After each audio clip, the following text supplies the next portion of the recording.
A very warm welcome to my community. I'm Sherwood McCaskey. As always, I'm pleased that you have joined us once again. An equally warm welcome to our viewers around the world, those of you who continue to follow us weekly via the World Wide Web.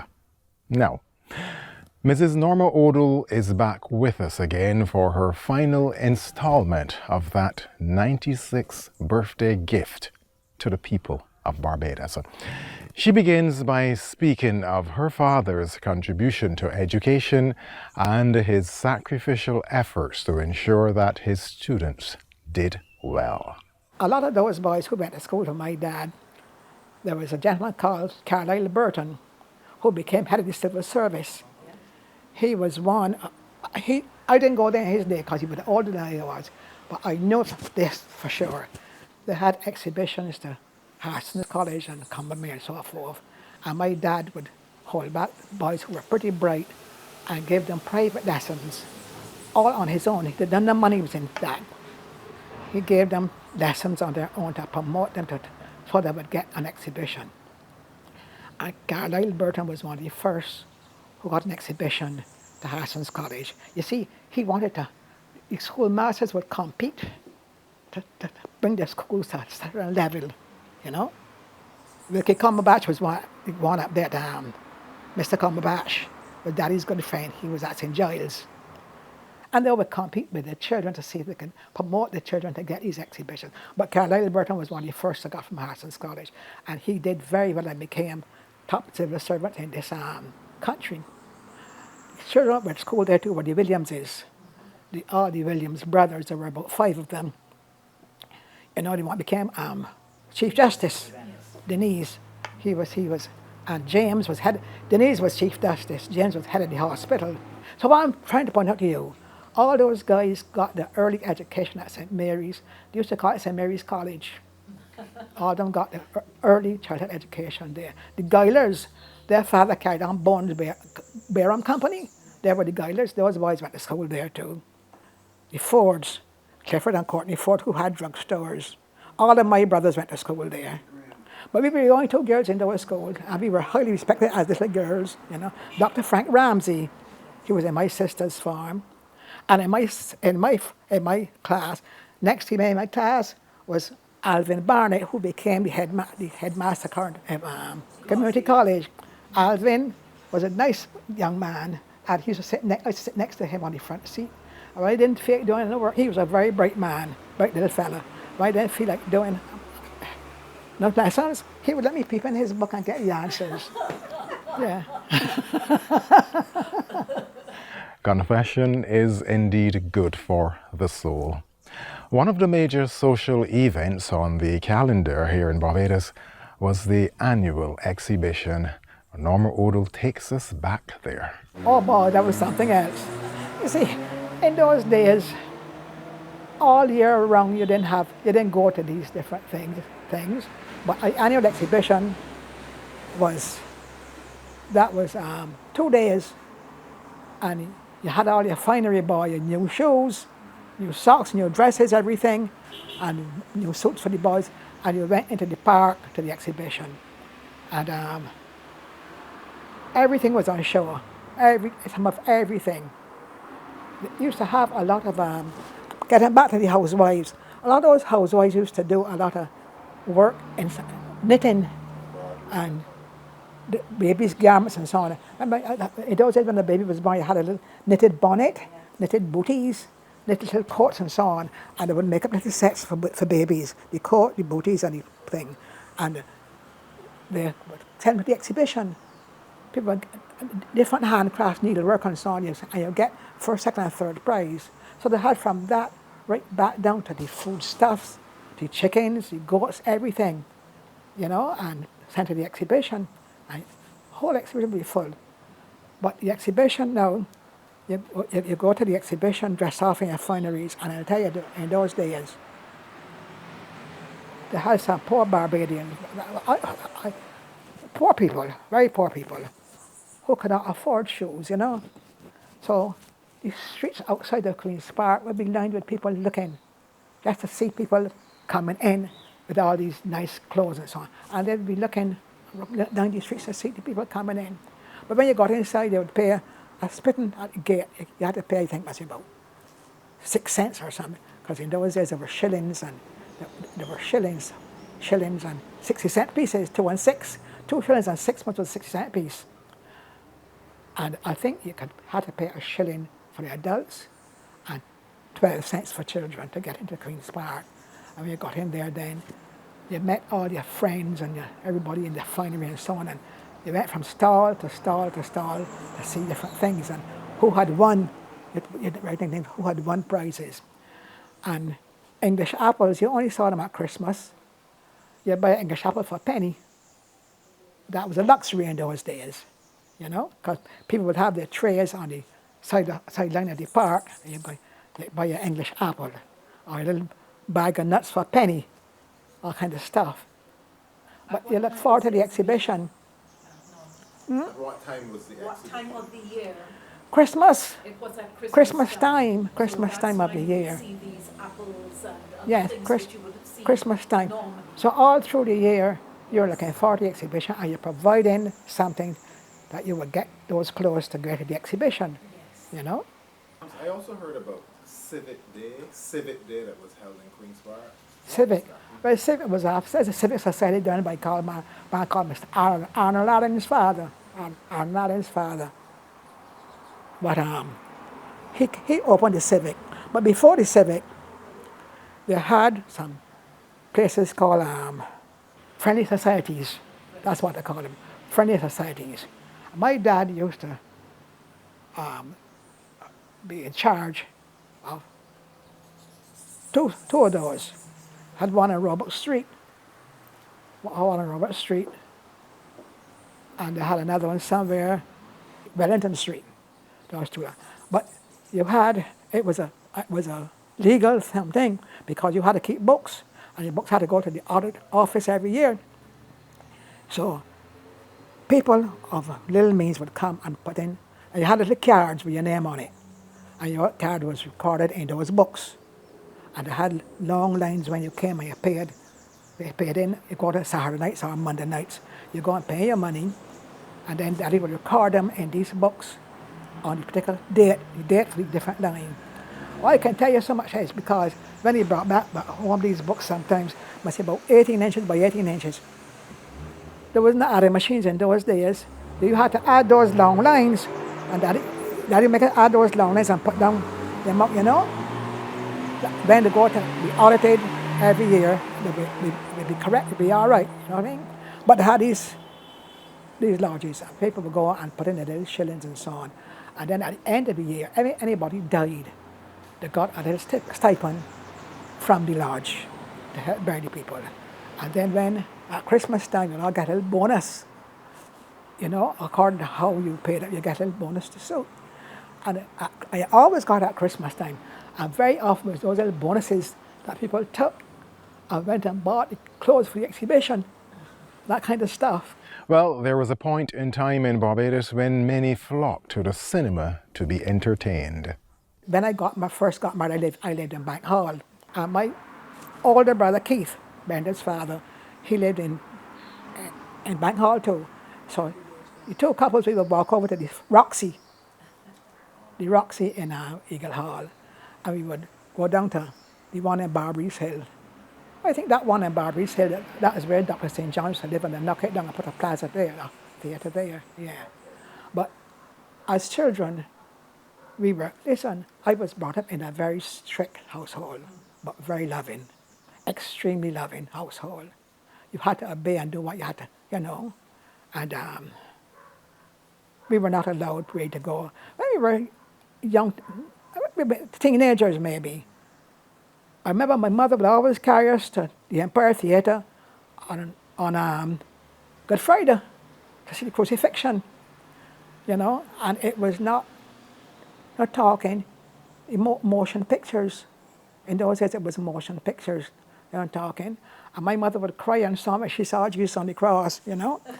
Yeah, that was a very sad time. And you didn't cry? I didn't know what she was crying for. Yeah, well, I was a bit young, you know, but we were not really allowed to go to cinemas and so on, because that called for money. We were not given any pocket money, like how I gave my children. In those days, money came in the house to feed you. You know what I mean? Well, in May 2022, we received the news that after 128 years of offering educational services in Barbados, the Ursuline Convent School will be closing in August 2023. Norma Odle takes us back to her days as a student at the Ursuline Convent. Ursuline Convent was compared with a small school compared with these schools of today, but they had more boarders than their scholars. Lots of children from the islands in Guyana, Trinidad, and Grenada, and those different islands sent the children to the convent as boarders. So the big main house that was there then, the nuns occupied that. And in those days, they had most of the teachers were nuns, well-educated nuns from the Ursuline movement. And they built on something for the boarders. The boarders had a dormitory there, you know. And we were day scholars. There were more boarders than day scholars. But I still remember it, like in my, I don't know if you remember these names, but in my day, I remember when I was at the top of the school, I had to remark to two of my old friends lately, all those girls have gone and died. I only know one or two of them now that are alive.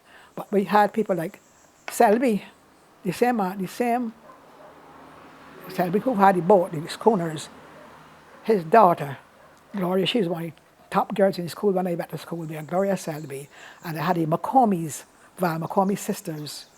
And then they had Jessica Foster, Paul Foster's sister. And quite a few more that Bourne's, M.E.R. Bourne's daughters. They had Mrs. Bourne. She went to school there. She just before I went there, but she had 4 other sisters in the school. But that lady, Mrs. Bourne, she was the first magistrate in Barbados, a white woman, the first magistrate in Barbados, you know. And she had a very unfortunate time. She became a first lawyer, first magistrate, and she put a man in prison. And when he came out of prison, he found where she lived, and he really went and held her at gunpoint. Not gun, knife point. But they were able to catch him, and she got over that. Oh yeah. But all those girls were at school there with me then, and the nuns were very. You had to be top notch, you know. You had to learn. Yes. We had a French teacher. Her name was Mother. Can't remember her name, Mother Kama. We had one called Mother Sacred Heart. She was the assistant head teacher. Lovely lady. She came from royalty. Highly educated and very good. Good-looking nun, man. They had plenty of nuns. So some like Portuguese too. Okay. You know, from Guyana and so on. And discipline was very, very disciplined, you know. In those days when you went to school, you had to kneel down in the hall every first Monday, and your dress had to be touching the ground, you know, in the hall. And if not, your mother had to take down the hem. Okay. And when I first went, then the girls wore stockings, long stockings. Gloria Selby wore long stockings. You know who went to school there too? Maxine. She was Maxine Hope at the time. Oh, yes. Her sister was Geraldine King that taught us in. Geraldine King taught us foundation. She didn't go to school there, but Maxine was there. Maxine was married to Holder. Holder used to work. Holder, who used to work. He used to write for the Advocate man, Dalston Holder, his wife. Yeah. Because I remember, and never forget, on Friday afternoons, some of the senior girls, myself included, would be asked to stay back after school to play netball with some of the boarders. The boarders were given a little freedom on Friday evenings to come out and play. And Maxine was the defense, and I was his shoot, but she was always taller than me. When I Saturday morning, my back was hurting me because she was so tall to get, defending me to get that ball in. Well, there was no way to buy lunch in those days. I remember a girl at St. Michael's Girls' School, they used to have people come in and selling things under the trees, but patties and that kind of, but we never bought it. We had no money to buy that, right? We had our better lunch in our handbag, in our bags, our sweet drink and milk. And who had it? Sometimes you had a flask, you put ice in the flask. You put ice in the flask to keep it cold. And a pint flask, small flask, And you had your flask of milk, juicy and milk. Or not juicy, it wasn't juicy in those days, it was Niagara, I think it was. They didn't have juicy yet. Niagara? I think it was Niagara. Martineau's, not Niagara, Martineau's sweet drinks. Martineau was a man in Bay Street who made these drinks, a red drink, and she would put it in the milk and put ice on it, a lovely drink, ice and milk. And then we had that, bought a loaf of bread with you, cheese or whatever you care to put in that, or a fried egg or something, and a good hunk of sweet bread in your lunch box, and that when you went to school with that for your lunch. Because before you leave home on mornings, you're eating some food, Eating heavy food for breakfast, because you would have to walk to school, I remember leaving that same house on Eagle Hall and walking across Taylor's Gap till you got to Bank Hall down White Park, and you cross the road, then cross to get St. Michael's Girls' School, go across by back of Hall's Road, call it the open passage there where the police station was at. No, all that was open then, and you shortcut till you get to school. So when you get to school, you get all the food in your stomach gone. Usually we had most porridges. We had plenty of porridges, cream of wheat, or soup plates full, and porridges, or we had cream of wheat or rice and milk. Rice and milk was made from fresh coconut milk with the rice. Sago, barley, but you had something that was, and some biscuits or some the same bread with some butter and so on, and scrambled egg maybe, or you may have something, since the eggs were plentiful, fried up the eggs with the bread and so on, but usually porridges. But sometimes, when fish was plentiful, women would run with the trays on their heads from the market all down to up Eagle Hall, selling the fish. And people would get up at that time and open their house and buy the fish, 10 for a bit. I think a bit was 10 cents, 12 for the bit. So you get 12 fish for 10 cents. And my mother would have them prepared for breakfast next morning and maybe cook a little plain rice with them. So you ate that for breakfast before you went out. But when you came back on the afternoons, you had a good meal too. What would that be? Lovely meal. We always had sweet potatoes with our meals every day. We love sweet potatoes, and they were big sweet potatoes, I get them cheaply and so on, or yams and so on. But rice, we ate a lot of rice.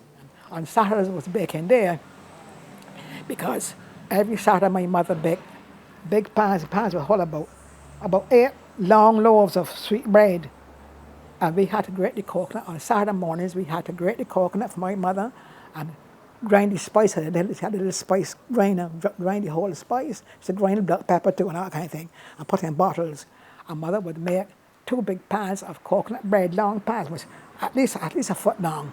As I told you, we brought up a very strict household, and we had to sit at the table for our meals. You couldn't walk about the house eating. You had to sit at the table. And when we sat at the table, maybe around 6 o'clock in the afternoon or 6:30, around 6 mostly, a proper meal came before you get the beef or whatever you want from mutton. Or Wednesdays was always mutton soup. You got mutton from up at the meat store up the road. But you usually had a proper heavy dinner. And all 8 of us had to be around that table with our mother and father. I remember like now, so my father and the oldest brother sat to the top. My father and Eric, who is the second brother, sat to the top. My mother and the first brother sat to the bottom. And the other children sat on the sides. and my aunt and grandmother. That table held 12 people, and we had to sit properly and eat properly. You couldn't rest your elbows on the table because your father watching you all the time, and that's how it was. You had to hold your knife and fork and hold it the correct way.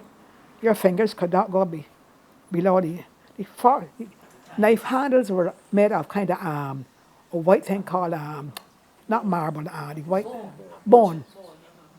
And you could not let your finger go below the bone onto the knife. You had to keep it up. And the fork, you cannot fill your prongs over to go to, only fill the prongs, and you had to eat properly, They're watching you all the time. So that was the strict household we were brought up in. Manners and good behavior and everything. But I didn't tell you, you didn't get lashes, you got a few spanks too. When you did, the slightest thing you did, well, spanks. Not beating. My parents never beat us. We got a little spank. I spanked my children too. My children would tell you I wore little house shoes with little little slippers. And after they take off, slipper off, bam, two on the bum. I remember my daughter Jessica. She loved the troops. Boy, she sat me two on her bum, and she got upstairs. But I loved her. And Mommy did that because she wanted to be a nice person. And that's what my parents said was, you want you to be nice people, so you have to chastise you. They're not beating you, like how some people used to beat. Not beating. But make you know that they were not pleased with you. But then they still loved you, Not only that, we were brought up in the church. In St. Mary's Church, when in those days the headmasters and the priests were looked up to. And the headmaster's children sat in the pews near the front of one side. The priest's children sat the next side in their pew. We had a gentleman called Reverend Conde. He had our children too. And but we were brought up in the church. Even at St. Mary's Boys' School, you had to go to church every week. I think it was Thursdays. You're lined up in the street and you're walking twos to go into the church. And you were taught some religious things there, But we were brought up in the church. We had to get up on Sunday mornings, get your tea, and dress up and go to 9 o'clock. I think it was 8 o'clock, 8 or 9 o'clock service. You walk down from Eagle Hall to St. Mary's, and you went to church with your mother and your father. And we came back, and after lunch, after dinner, we usually ate at 1 o'clock. And because my daddy didn't like too much fuss, Sunday was a sacred day for him. I always kept the house closed on evenings. He would open the windows. Oh, really? But They kept the house closed? kept those windows closed on Sunday. It was almost so sacred, And then you had a 1 o'clock lunch. And after lunch now, you're going to dress and all your finery, and you're going to Sunday school. 3 o'clock Sunday school. Back down the road, you walk into St. Mary's. But we used to look forward to that. Singing is one of the simplest and yet most powerful forms of music making. Many stories have been told of Barbadian choirs and Christmas music. Oh, you know what I want to tell you? They said, I haven't heard anybody bring this thing for yet. People in those days loved one another and looked out for each other. All down in Chapman Lane and those kind of areas, different back streets. Men and women would, when Christmas is coming on, those men and women would get together. And their voices, they would sing and make songs. And then when, I don't mean that quite a few would get together. Sometimes you have 100 in a choir, we used to call them Christmas choirs. And they would get under the trees in wherever the district they live in, and they would practice these songs from night to night. And when Christmas, that's 2 weeks before Christmas now, they would take to the highways, and they weren't much, they were almost like jogging hand in hand, shoulder to shoulder, hand in hand, singing beautiful songs. Because the men had deep voices like altos, like deep tenors, altos. Men's were bass voices. And all these different tones came together to make the songs beautiful. So that they didn't have to have any music to them because they made their own music with different tones of people's voices came together and made that beautiful tones. And they would come up onto the streets then, lots of them, and shoulder to shoulder, I have to say, they loved each other, shoulder to shoulder, and then they had some crowds behind the choirs marching with them to encourage them on, and they would march, would come from all up, down Bishtown area, different, and march all Eagle Hall and Blackrock and so on. And sometimes they'd have a little box, a runner would come ahead of them and you would put in a little something in that box for them, And beautiful, beautiful. People were so good to each other, looked out for each other. They found something to do. Lovely, lovely voices. Even most young boys, when they're in school, they would join the church choirs and sing. The little boys' voices are so beautiful because they can get a picture, they can get a different tone, better pitch than girls. And they would sing beautifully, beautifully, man, in church. With their little collars and little frill collars and so on, their tunics and so on. You don't see that now. They didn't have women in the choirs. They had all men, and they had different notes to sing. Beautiful. But then eventually, when church seemed to be getting the back seat, and the boys not joining the choirs, they began to take in women then in the choir stalls, But those choirs were, and then coming out Christmas time now, when they finished, like either early January or late December, I think it was between Christmas and New Year, those choirs would assemble in Queen's Park and see who got first or second prize and so on, and got prizes. Those are the young men and the young women of those days did to elevate the country. And I can tell you something, that was a very great thing. I mean, they were promoting Barbados. People don't seem to realize that, But now it's a different day. You can't even look at anybody too hard. Far more rubber shoulder, People like each other, man. People like, and I'll tell you this, sharing. I mean, you might not have a lot of means, but you always shared some of whatever you have with somebody else, May I repeat that? You always shared some of what you had with someone else. Against the backdrop of her experiences as a child, Mrs. Odle calls attention to today and emphasizes the importance of sharing and caring. I feel that the young generation, they have missed out on a lot. I don't think the parents of today are as close with the children as they should be. They haven't got that the children seem to do their own thing and the parents don't know. That's for one. But in my day, we never had anything from our parents. They knew what was going on in our life. As a matter of fact, as I said, in those days, people had a lot of children. That was the order of the day. They had a lot of children. No child could have its own bedroom, like how a child today has its own room, and can go in that room and lock the door and turn on your TV and do whatever they like in there. And when you go, you have to knock on that door to see your child. In our day, there were no locked doors.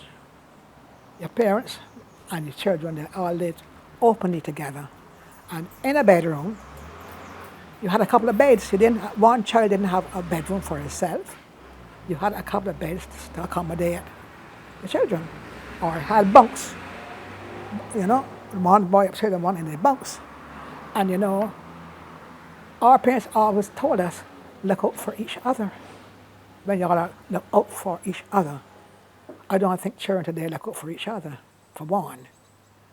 And when you go in your bedroom, if anything was wrong with me, my sister knew. And if anything was wrong with her, I knew. Because we shared our life together. Life is not shared together as it was then. As I told you, we were not allowed to eat come, each man eat by himself and pick up what he want and go about the house. We were had to sit at the table, and that goes for all families. You sit and you eat in fellowship.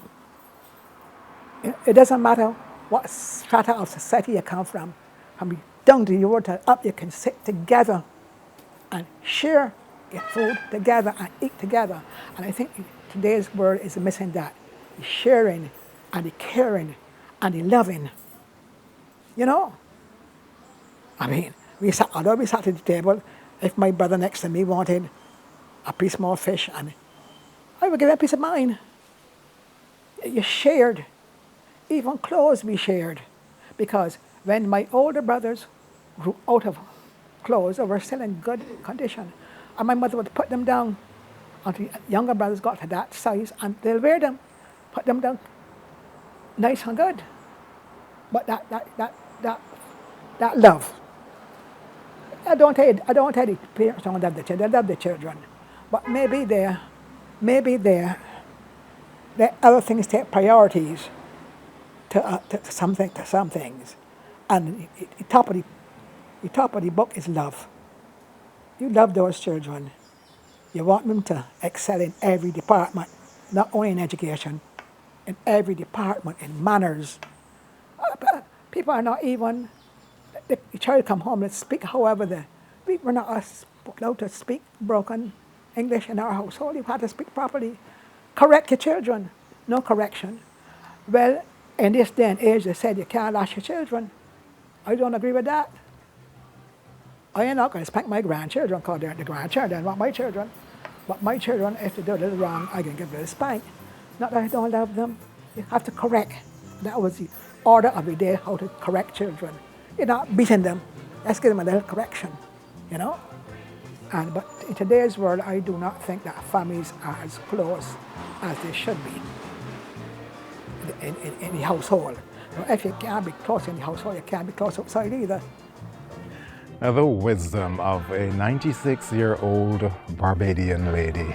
What a wonderful birthday gift to the people of Barbados. Mrs. Odle, your memory is now part of the intangible heritage of Barbados and of the world. I'm Sherwood McCaskey. This has been My Community. Do take good care of yourself and look out for the interests of your neighbors. Goodbye. Barbados to come from. Why? Barbados to